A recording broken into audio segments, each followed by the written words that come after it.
Permettre aux jeunes bacheliers de faire des formations et de s'insérer plus tard dans la vie professionnelle, tel est l'objectif de la séance qu'a organisée l'ONG Eden Bénin. Suite à la première phase, les participants donnent leurs impressions. On a commencé et il y a un coach qui est passé. Il s'est présenté. Bon, je pense que la séance n'est pas mal. Et je pense qu'avec la suite, chacun peut tirer son épingle du jeu. Je trouve que la séance se passe bien. Donc, bon, on va nous donner les informations par rapport à chaque filière. Vaguement, je voudrais faire les sciences juridiques, mais peut-être que s'il y a autre chose qui peut mieux marcher, peut-être que je vais me lancer dedans et voir. Je trouve ça bon parce que pour le moment, je ne sais pas encore le choix que je vais faire. C'est suite à cette formation que je saurai le choix que je pourrais faire. Cette séance d'orientation constitue le socle de la venue de ces nouveaux bacheliers selon les responsables et cette dernière lance un appel aux autorités et à la jeunesse. Aux autorités, nous allons simplement dire, nous savons que le ministère de l'Enseignement supérieur fait des tournées d'orientation. Nous allons leur demander simplement lors de ces tournées de ne pas s'évertuer simplement à présenter les opportunités liées à l'université d'Abomey-Calavi ou même ces universités privées mais qui appartiennent à l'État, mais également de mettre l'accent sur d'autres formations, les universités privées reconnues et autorisées par l'État, mais également des petites formations de 2 ans, d'1 an, de 6 mois, qui peut quand même amener les jeunes à ne pas dire je vais aller m'asseoir dans un bureau, des formations qui amèneront les jeunes à dire je suis sur le terrain, je m'auto-emploie, je travaille pour moi-même et je participe à l'économie de mon pays. Et pour les jeunes, ne faites pas un choix parce que votre ami est là-bas. Ne faites pas un choix parce que papa veut que je sois docteur. Faites un choix selon ce que vous aimez, selon votre conviction, mais également faites un choix en pensant à votre avenir. Je vais dire à la jeunesse, sachez que vous êtes des leaders et que vous devez impacter le monde. Seul celui qui dit qu'il peut, peut. Et ne croit qu'il peut celui qui dit qu'il peut. Donc il faut que la jeunesse puisse comprendre qu'ils ont des capacités en eux et qu'ils doivent développer. Et maintenant, pour nos autorités, j'aimerais bien dire qu'ils accompagnent la jeunesse dans tout ce qu'ils font. Et en accompagnant la jeunesse, en écoutant la jeunesse, parce que c'est la jeunesse qui est la relève de demain. Donc il faut que nos autorités s'impliquent réellement pour le développement de notre pays en accompagnant la jeunesse. La balle est ainsi lancée dans le camp de tous. À chacun donc de jouer sa partition suivant des choix responsables. Le stade Charles de Gaulle de Porto Novo a abrité du 8 au 13 août 2016 un camp de basketball organisé par l'association Enfants du Bénin debout. À l'occasion de la finale, un match de vertu a été joué entre 2 équipes handi-basket du Bénin et du Togo. Je vais féliciter 2 équipes handi-basket, celle de Togo et celle du Bénin, qui sont là aujourd'hui. Et l'objectif de se dire, c'est que le handicap n'est pas un fatalisme. Moi, je connais des gens dans cette équipe qui marchaient il y a 6 ans, 7 ans, qui ont eu un accident, qui aujourd'hui ne peuvent plus marcher. Ils jouaient au basket à l'époque, mais ils continuent maintenant à jouer du handi-basket. Et moi, mon vœu, c'est que les gens puissent aller sur notre site internet enfantsbénindebout.org, se renseigner sur ce qu'on fait. L'année prochaine, moi, j'aimerais avoir des jeunes, s'il y a des jeunes handicapés quelque part qui ont envie de participer, j'aimerais bien qu'ils viennent, je vais les mettre en contact avec les équipes handi-basket que nous connaissons pour qu'ils puissent continuer à avoir une passion. C'est la promotion et le développement de basketball en fauteuil roulant au niveau de l'Afrique de l'Ouest. Et je crois que l'équipe béninoise a beaucoup progressé, parce qu'on était pratiquement au même niveau et nous, on croyait qu'on faisait beaucoup de choses à Lomé, mais avoir le match de ce soir, il faut revoir nos tactiques et le système de jeu. Il nous reste beaucoup à travailler, mais les Togolais ne sont pas au top niveau, ils ont des matériels plus que nous. Nous n'avons pas encore les matériels adéquats pour pouvoir faire notre sport correctement. Mais la forme y est chez nous. Conscients qu'ils ont également un rôle à jouer dans le développement de leurs pays respectifs, les joueurs de ces 2 équipes invitent leurs frères handicapés à faire de même et par la même occasion, les autorités africaines à promouvoir le handisport. Le handicap n'est pas une fatalité. Le handicap doit aujourd'hui être une bonne opportunité Et nous devons faire en sorte que nous évoluions vers une société vraiment inclusive. Aujourd'hui, il y a une convention relative aux droits des personnes handicapées. Je dois demander à tous les gouvernants de ce monde de ne plus laisser les personnes handicapées hors de la société. Nous sommes partie composante de la société. Nous avons notre pierre à apporter à l'édifice de nos pays. Nous avons le même sang qui coule dans nos veines, que ce soit en handisport, que ce soit au sport des non-handicapés. On a le même sang qui coule dans les veines. Pourquoi ne pas investir dans l'handisport? Parce que, croyant que ce n'est pas aussi un sport prometteur, je leur demande de tourner vraiment un regard vers le handisport et ça va être quelque chose de promettant. Après le match d'ouverture discuté entre les équipes handi-basketball du Bénin et du Togo, la finale du camp de basketball enfants du Bénin debout s'est jouée entre les équipes masculines du Bénin et du Burkina Faso et féminines du Bénin et du Togo. Pour Ahmed Taoufik, initiateur de ce camp, cette initiative a plusieurs objectifs. Nous avons commencé en 2010 à petite échelle. À grande échelle, on dira que nous sommes à la 3e édition maintenant. Moi-même, j'ai été basketteur, j'ai eu l'opportunité de voyager, d'aller aux États-Unis, d'apprendre plein de choses. Et mon but, c'est de redonner à la jeunesse béninoise et jeunesse africaine à travers ce genre d'activité. Notre camp de basket, ce n'est pas uniquement du basket. Durant la semaine, les enfants ont eu l'opportunité de rencontrer une experte de l'OMS qui les a parlé du tabagisme, de l'alcoolisme, de la nutrition, des dangers de l'obésité. Nous avons donc aussi fait une visite guidée de Porto-Novo pour allier ça à la culture et nous avons fait une exposition d'art. À la fin du match, vainqueurs et vaincus se disent satisfaits. Pour cette victoire, je suis très contente parce que l'année passée, elles étaient venues, elles nous avaient gagné. On était très tristes, mais cette année, on est venu avec la conviction de gagner et on a gagné et je suis très contente. Je suis fière de mon équipe parce qu'au début, on ne se connaissait pas. On a joué entre nous, on a fait de notre mieux, mais la meilleure chose qu'on a fait, c'était de jouer collectivement. Mais au début, quand on était allé au Togo, nous les avons battus. Elles sont venues, elles nous ont battus. Donc on peut dire que c'est du donnant-donnant quoi. Prochainement, on va faire de notre mieux pour mieux jouer. Nos filles ont fait ce qu'elles pouvaient. Je connais très bien l'équipe togolaise. On a joué avec les filles en décembre passé. On a gagné à Lomé. Je crois que les filles togolaises sont venues prendre leur revanche. Nos filles n'ont pas eu beaucoup de répondants parce qu'en une semaine, on n'avait pas assez de temps pour les préparer. Mais franchement, je les félicite. Et si chaque année, on pouvait avoir de ces opportunités-là, je crois qu'on aura un bon basket dans notre pays. Vu la qualité des prestations des deux équipes, très jeunes et qui ont su se défendre sur le terrain jusqu'au bout, en tout cas, le public a été très satisfait. Moi, pareillement, parce que j'ai eu une équipe qu'on a pris à peine une semaine, qu'on a travaillé ensemble. Et surtout, l'esprit de groupe qui a régné, c'est ça qui me satisfait le plus. Satisfait des résultats de ce camp, Ahmed Taoufik encourage les jeunes Africains à lui emboîter le pas. On peut évoluer que par nous-mêmes. Et moi, je suis un fervent croyant de l'entreprise privée est toujours ce qui va nous faire avancer. Je sais qu'on a des gouvernements qui font de bonnes choses, mais notre objectif, c'est que nous-mêmes, on puisse faire de nous-mêmes. Si on arrive à se lever nous-mêmes, comme on dit, enfants du Bénin debout, on se met debout nous-mêmes, on va vraiment s'en sortir. Tous nos frères africains, enfants du Bénin debout, ce n'est pas uniquement au Bénin. On travaille en France, on travaille au Gabon. Là, on est en train de voir dans différents pays, on est en discussion avec le Maroc et tout ça. Donc l'Afrique, pour moi, c'est un État. C'est comme les États-Unis. Et chaque pays représente un État dedans. Donc tous les frères africains, vous pouvez nous trouver sur Facebook, Enfants du Bénin debout. Vous pouvez trouver notre site internet enfantsbénindebout.org. Contactez-nous. On est là pour vous aider. On est là pour aider l'Afrique, aider le Bénin, aider tous les pays.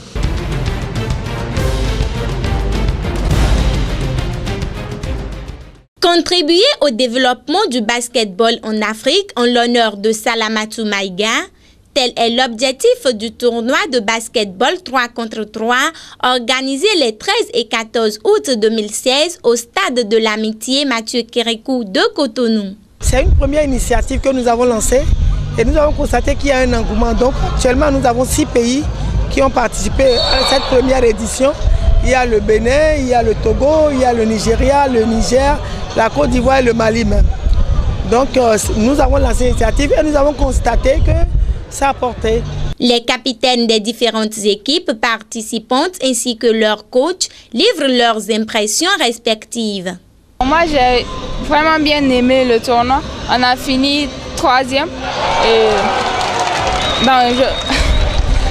on va aller travailler davantage pour espérer la première place l'année prochaine, Inch'Allah. On vient de perdre, mais c'est pas grave.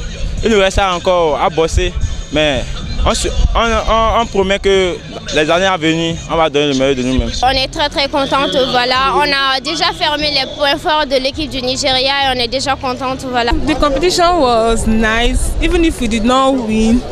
At least it's an exposure for us. So we need to go back home, work hard and come back and play again and become champions. Salamatou Maïga était du Mali, c'est une Malienne, donc on ne peut que se réjouir de cette victoire.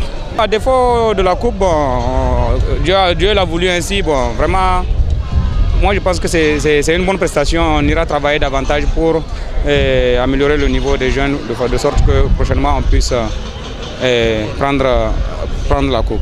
L'initiatrice de ce tournoi invite tous les dirigeants africains à la promotion du basket 3 contre 3.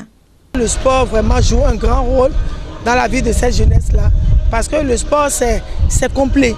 C'est complet et je pense, ce que je voudrais demander, aujourd'hui, FIBA nous donne l'opportunité de développer davantage le basketball en essayant de limiter les moyens. Parce qu'on fait le basketball avec 4 personnes. Ce n'est pas faire le basketball avec 15 personnes. Donc je pense qu'aujourd'hui, c'est une opportunité que tous les gouvernants africains doivent saisir. Je remercie d'abord tout le peuple béninois, les autorités, les anciennes basketteuses, la FIBA, FIBA Afrique, FIBA Monde. Parce que sans eux, je croyais qu'on allait oublier le nom de ma soeur. Parce qu'elle a tout consacré pour ce basket-là. Elle n'a pas eu de mari ni d'enfant, toute sa vie c'était ce basket-là. Donc vivement la prochaine édition à Bamako, s'il vous plaît. Première femme professeure de gynécologie obstétrique du Bénin et de la sous-région, Béatrice Aïe Aguessi a vu le jour dans les années 1934. Très jeune, elle commence les cours primaires en 1942, année où débute la Seconde Guerre mondiale. Malgré les rafles et la pression de la guerre, Béatrice a su innover pour pouvoir se trouver des fournitures scolaires. J'ai eu le malheur de vivre la Deuxième Guerre mondiale. Oui, hélas, je l'ai vécu avec beaucoup d'amertume. Quand j'ai commencé l'école, c'était la guerre. Il n'y avait rien pour écrire. Il n'y avait pas de cahier. Il n'y avait pas de bic. On ne connaissait pas le bic parce que c'était la plume, le porte-plume et l'encre qui devaient travailler. Mais on n'avait rien de tout ça. Au cours primaire, deuxième année, il fallait écrire sur un cahier. Il n'y avait pas de cahier. Donc, mon papa s'est évertué à me trouver du papier craft que j'ai découpé, que je découpais. J'ai acheté une aiguille et avec le fil que j'ai fabriqué moi-même, j'ai pu coudre les feuilles, découper les feuilles craft, découpées en carnet et je cousais au milieu. La guerre prit fin en 1945 et tout reprenait son cours normal. En 1948, elle décroche son certificat d'études primaires. Quelques années plus tard, en 1954, Béatrice Aguessi, toujours dans son élan de réussite, décroche avec brio son brevet d'études de premier cycle. Bravant les difficultés, elle a, après son baccalauréat scientifique, pris le large pour aller poursuivre ses études à Dakar en PCB. J'arrive à Dakar, on me dit que je ne peux pas faire médecine, que je dois faire sciences naturelles, parce que j'ai eu de très bonnes notes en chimie et en sciences naturelles, comme on me disait. Oui, j'ai dit non, moi j'ai demandé une bourse pour faire médecine. Ça n'a pas été possible. Et on m'a obligé à faire la première année avec les scientifiques d'abord. Oui, ceux qui faisaient sciences physique, chimie. Et comme j'ai pu réussir la première année, on me dit bon, on vous permet d'aller en médecine. Et c'est ainsi que j'ai pu faire la première année jusqu'à la fin de la 4e année. Et en 5e année, j'ai pris le large pour aller à Paris. Et c'est à Paris que j'ai terminé mes études. Avec sa thèse décrochée en 1968 en France, Béatrice est désormais sollicitée de partout dans le monde. Mais elle se devait de faire un choix. quand j'ai eu mes diplômes, voilà, j'étais très sollicitée. Parce que les Français voulaient me garder chez eux. Ils m'ont même offert un poste de chef de service à Poitiers. C'était à Poitiers. Et le Gabon, qui a su que j'ai mes diplômes, que je pouvais aller travailler, est venu me proposer une place de professeur dans son université. Et il m'a dit, vous avez 1 million de francs CFA par mois. Vous êtes blanchi, véhiculé, logé, et on vous permet de faire votre clientèle privée. Pendant ce temps, mon mari était déjà rentré ici. C'était en 1975. Il était déjà rentré ici. Et voilà qu'on me sollicite de partout. Le Togo me dit, attention, hein, moi je t'ai réservé ta place là. Tu ne peux pas nous trahir, tu reviens. Bon, donc j'avais des propositions partout. Alors j'ai dit à mon mari, qu'est-ce que je fais? Voilà ce que me propose le Gabon. Moi j'étais vraiment tentée d'aller au Gabon ou alors de rester en France et de prendre le poste qu'on m'a proposé là-bas. Et il m'écrit, moi je suis déjà rentré former mes étudiants. J'ai déjà ouvert la Flash, parce que c'est lui le premier doyen de la Flash. À toi de jouer maintenant. Bon, tu choisis ce que tu veux, mais moi, parce qu'on m'a proposé aussi qu'on lui donnait une place au Gabon. Et il me dit, moi je ne vais pas laisser mon pays pour aller construire le pays d'autrui. J'ai dit, alors là, j'ai bien entendu. Qu'est-ce qu'il faut faire? Bon, je dis bon, donc je rentre au Bénin. Rentrée au pays, elle est admise en tant que professeure assistante. Confrontée aux aléas de la vie, au manque de personnel et au manque de matériel, Béatrice Aguessi a su s'adapter à son environnement et à s'en sortir. J'arrive, il n'y avait rien sur le terrain.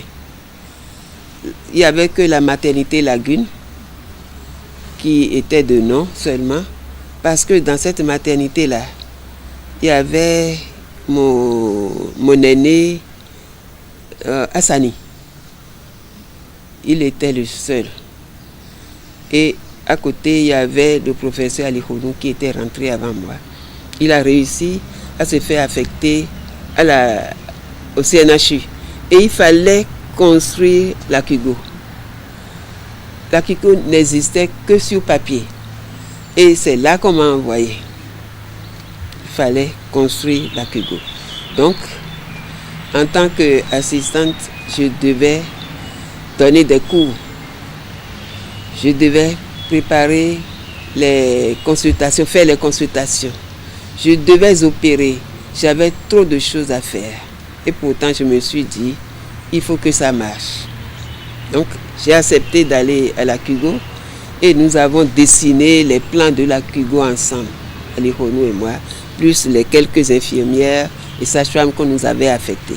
En 1984, elle passe son concours d'agrégation qu'elle réussit haut les mains.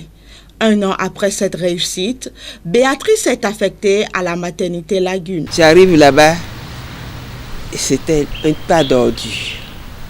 La maternité Lagune était un tas... Ce n'était pas Lagune, ça s'appelait maternité Cotonou 4 et 5. C'est moi qui ai changé et qui ai donné le nom de maternité Lagune. Parce que nous étions au bord de la lagune.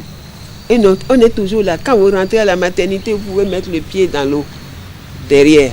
Quand vous arrivez le matin, vous avez une trentaine de femmes couchées par terre parce qu'elles ont accouché la nuit. On n'a pas où les laisser.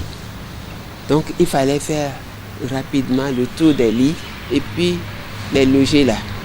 Quand vous avez une opération à faire, de ce côté-là, j'ai eu un bon aide opératoire, M. Johnson.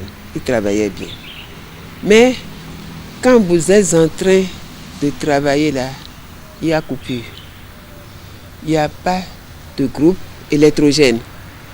Et un infirmier ou un garçon de salle devait prendre une lampe torche par-ci, l'autre par-là, et éclairer dedans. Et on a souffert, mais Dieu m'a aidé. Je n'ai pas eu de casse. Mais ce temps-là est inoubliable. Avec l'aide de certaines bonnes volontés et des autorités, elle a pu reconstruire la maternité et lui a donné un nouveau visage. Avec tant d'expérience et de savoir-faire, Béatrice a su conjuguer sa vie conjugale à celle professionnelle. Mais elle avoue avoir fait beaucoup de sacrifices. Ça a été très difficile. Je peux dire que j'ai beaucoup sacrifié mon enfant. Dès que j'ai commencé à travailler, j'ai eu des problèmes. Parce que ma fille me disait, ah, maman, toi tu ne viens pas me chercher alors que les autres parents viennent chercher leurs enfants. Alors qu'est-ce que c'est que ça? Non, elle n'est pas contente. Et puis, celui qui a sollicité mon retour ici, lui aussi commence, je veux parler de mon mari, il commence à ronchonner.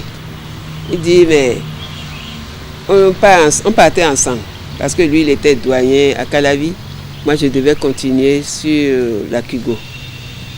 Mais lui, il finissait à 14h. Il pouvait rentrer à 15h. Moi, j'étais encore là-bas. Comment faire pour que la maison marche ici? C'était vraiment difficile. Je devais confier ma maison à quelqu'un d'autre. Et si je ne suis pas de garde, je pouvais contrôler ce quelqu'un-là à mon retour à 19h ou à 20h. Et quand je suis de garde, c'était fini. Parce que je devais prendre 7 jours de garde. Oui, on n'était que 2. Si vous voulez vraiment que je vous dise la vérité, j'ai raté le coche là. Parce que je ne pouvais pas être à la maison en même temps que mon mari. De ce fait, elle prodigue quelques conseils aux femmes et aux hommes. Le métier de la femme, c'est son premier mari. Sans métier, les hommes vont profiter un peu de vous et puis vous lâcher. Or, quand vous avez votre métier, c'est votre premier mari. Le vrai mari viendra après. La femme africaine, pauvre femme, elle est la première à se lever dans le ménage et elle est la dernière à se coucher. Il faut qu'elle se dise qu'elle est d'abord là pour le mari. Donc, quand le mari rentre, même si on est fatigué, il faut être présentable. Il faut savoir prendre les hommes avec douceur. Même si vous n'êtes pas d'accord avec eux, prenez-les d'abord avec douceur. Le différent là, ça va se régler au lit. Il ne faut jamais affronter un mari devant les enfants. Béatrice Aïe Aguessi prit sa retraite en 1997 après de longues années au service de son pays, le Bénin. À l'heure d'aujourd'hui, aucune reconnaissance officielle n'est faite à l'égard de Dame Béatrice pour les nombreux services rendus à la nation. Néanmoins, elle reste toujours aussi sereine, confiante et déterminée.